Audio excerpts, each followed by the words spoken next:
Bonjour à toutes et à tous. Alors, nouvelle vidéo pour moi. Alors déjà, j'aimerais dire, ou plutôt faire le point. On a pu me reprocher, ou du moins me faire comprendre, que ma seconde vidéo était un peu plus engagée que la première. Bon, j'aimerais rappeler aussi la fonction, le but, la dynamique de cette série de vidéos. C'est d'avoir justement des clés et des outils militants pour nos camarades militants internautes afin de comprendre le monde qui nous entoure par-delà la mystification, les fausses consciences, tout ce qui peut être fabriqué par les médias de masse. C'est donc pour nous une nécessité, et cet anticapitalisme est affiché et revendiqué. Par-delà, bien entendu, ou plutôt en intégrant les différentes tendances marxistes, anarchistes, social-démocrates, etc. Mais je comprends bien aussi que cet anticapitalisme ne va pas de soi ou en soi. Il est le fruit, en tout cas c'est pour moi, d'une démarche et d'une réflexion intellectuelle sur le sujet. Mon opposition au capitalisme, c'est pas une opposition de principe, c'est pas une opposition en chien de faïence, mais ça procède d'une critique raisonnée, rationnelle, scientifique du système, du mode de production capitaliste. Je vais donc consacrer cette vidéo à ébaucher ou à donner ou à amorcer sur le sujet de la critique du capitalisme en général ou en particulier, comme c'est le cas des mécanismes de crise. Concernant d'ailleurs la crise, j'aimerais rappeler une vérité. C'est que la crise, le capitalisme est un système qui est structurellement en crise.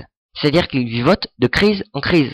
La crise est une partie intégrante des mécanismes de fonctionnement du système, notamment puisque la crise permet, ça c'est le point de vue des libéraux, de nettoyer entre guillemets le système, d'éliminer les capitaux pourris, etc., les branches mortes de l'industrie, afin de faire repartir la machine de plus belle. C'est donc une fonction d'assainissement qui est revendiquée chez les capitalistes de la seconde période. C'est-à-dire qu'au début on avait les optimistes, Adam Smith, etc., qui voyaient dans le capitalisme une dynamique d'accumulation continue, de richesse, etc., ou chez Tocqueville, qui voyait dans le capitalisme ou dans la démocratie un moyen de moyennisation, d'atteindre un progrès social, un progrès humain, un enrichissement permanent. Bon. La seconde série des économistes classiques, les sceptiques, je pense à Ricardo notamment, mais je pense à d'autres, Schumpeter, etc., enfin, post-classique. Schumpeter est plutôt n'est pas un orthodoxe dans le domaine de l'économie, mais cette seconde série comprend bien les failles du système. D'ailleurs, la plupart pensent sa chute. Non pas qu'ils soient opposés au capitalisme, mais ils comprennent, comme n'importe qui, que sur les 150, enfin on va dire 200 ans d'existence du capitalisme, le nombre de crises qui s'est succédé est absolument affolant. On alterne des phases d'expansion économique et de régression et de destruction massive de capitaux, de biens, de marchandises. Cette alternance, elle n'est pas fortuite, elle est au sein de la matrice capitaliste elle-même, de ses lois de développement interne. C'est d'ailleurs toute la volonté critique du marxisme. Le marxisme, Marx, à son époque, essayait de trancher avec la critique idéaliste des premiers socialistes, Fourier, etc., des personnages comme Fourier avaient un point de vue profondément idéaliste sur la question, c'est-à-dire qu'au nom d'idées de justice sociale, d'égalité, de démocratie, bon, et aussi toute cette ambiance, cette atmosphère chrétienne, critiquait le capitalisme par les effets qu'il produisait. C'est ce socialisme de salon, c'était des intellectuels, des penseurs, des économistes qui se retrouvaient, qui écrivaient sur un bout de papier la société idéale, dans la droite lignée de Utopia de Thomas More, et qui ainsi essayaient de changer les choses. Bon. Mais cette critique, elle était idéaliste.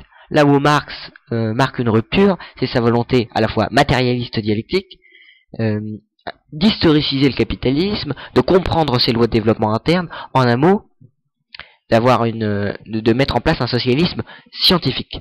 Ce socialisme scientifique se veut donc être, de par la critique du capitalisme, l'étude de ses lois et de ses fonctionnements, de dégager les termes ou les mécanismes ou les mouvements, les rapports qui permettront l'avènement, l'éclosion de la société future.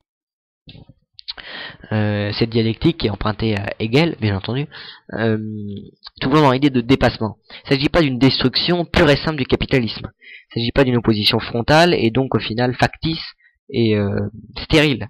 Il s'agit d'une production positive, une critique positive du capitalisme, afin de permettre ou de dégager son dépassement, à la fois en comprenant d'une part les raisons objectives des crises, par exemple, ou de la misère, ou de la justice, parce que le système capitaliste est structurellement injuste.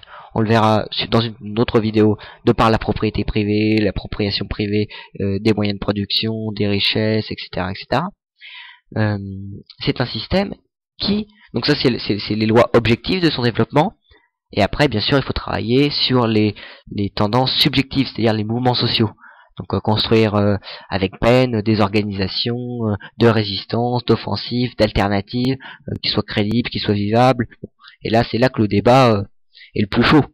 Mais d'abord il est important de revenir sur la première phase qui a été un peu oubliée ou oblitérée ces derniers temps, d'analyse du système capitaliste. Pour les vidéos qui vont suivre, il ne sera donc pas nécessaire d'avoir une formation d'économiste. Néanmoins, j'appellerai dans cette boîte à outils pas mal de notions d'économie. Si elles sont trop mal expliquées ou trop rapidement, ou si ça apparaît trop obscur, n'hésitez pas à me le demander. Je reviendrai dans une autre vidéo sur tous les concepts qui ont peut-être été mal digérés, parce que c'est vrai que c'est assez compliqué. Et ça appelle beaucoup d'auteurs, de concepts clés sur les forces productives, etc.